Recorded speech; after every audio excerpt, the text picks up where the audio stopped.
ሳሚቾ በድጋሜ ሆስፒታል ገባ። ሁሉም ደነገጡ። ጆሲ በጣም ደነገጠ። ወንድሜ ሳልደርስልህ እንደዚህ በመሆነ በጣም አዝናለሁ።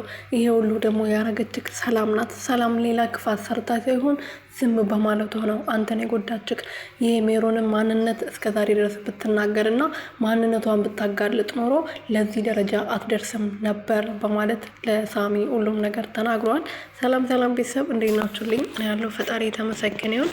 በያላችሁበት ሰላማችሁ ብዝት ትርፍርፍ ይበልልኝ። ለዚህ ቤት አዲስ ሲሆናችሁ ሰብስክራይብ፣ ሼር፣ ላይክ እያደረጋችሁ ቤተሰብ እንድትሆኑ በትህትና እየጠየቅኩኝ ሐሴት ክፍል 16 ላይ እንግዲህ ጆሲ በድጋሚ በጣም ታሞ ከአልጋው ላይ ወድቋል።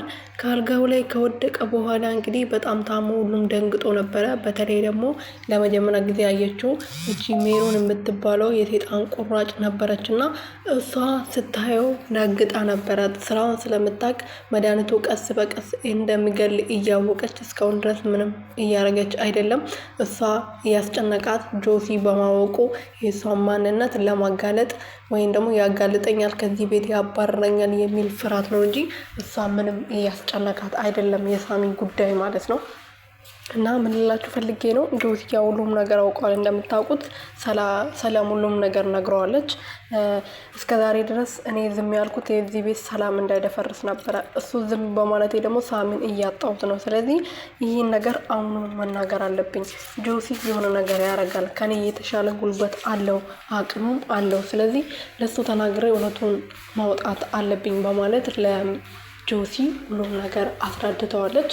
እስከዛሬ ድረስ ዝም ያልኩት ፈርቼ ሳይሆን የዚህ ቤት ሰላም እንዳይደፈርስ ነበር።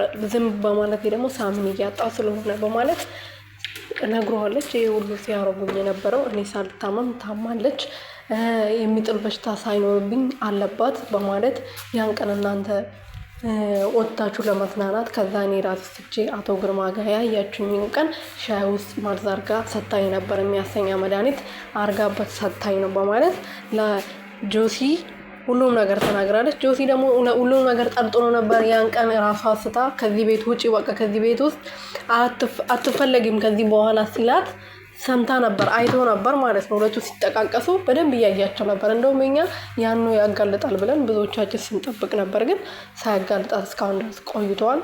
እኔ ያለው ነበር ያወቅኩት የአንቺን ማንነት የአንቺን ክፋት እዚህ ቤት ከገባው ቀን ጀምሮ የአንቺን ክፋቶች ውስጥ ቆጥር ነበር። አንቺ ግን በቀላሉ የምትቆሚ ወይም ደግሞ ከጥፋትሽ የምትማሪ ሴት አይደለሽም በማለት ያ ነገር ደግሞ አሁን ወንድሜ ሊያሳጣኝ ነው፣ እሱ እንዲሁም ደግሞ መቼም አልፈቅድልሽም ብሏታል ማለት ነው። እኔን አታቀኝማ፣ እኔ በቀላሉ እንደዚህ የሚወርቅ ሴት አይደለሁም በማለት መልሳለት ነበር። ሜሮን ምን እንደምታረግ አብረን እናያለን።